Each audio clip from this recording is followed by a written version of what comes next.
Parkside Historic District. Located from Victory Drive to 52nd Street and between B Road and Waters Avenue. Originally developed between 1914 to 1949, the 20 square blocks, Beaux Art-inspired community features a variety of architectural styles that include craftsman, colonial, revival, and Cape Cod-style homes.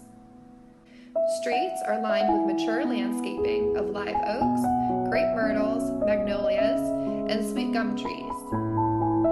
Parkside is also home to Daffin Park, a 77-acre park that consists of running and walking trails, multiple soccer and football fields, volleyball and basketball courts, a public swimming pool, and a stocked pond. Also, don't miss out on the Purdy Pines Dog Park, which is located right behind the historic Grayson Baseball Stadium.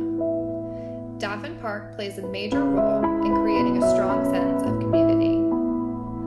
Along with Forsyth Park, these two parks are prime hotspots for festivals, youth and adult sporting events, and friendly gatherings. Just down the road, you will find a booming economy with shopping centers containing Whole Foods, Starbucks, Home Depot, Target, and an abundance of restaurants and locally owned stores. Parkside is minutes from downtown, the Islands, and Southside Savannah. What a beautiful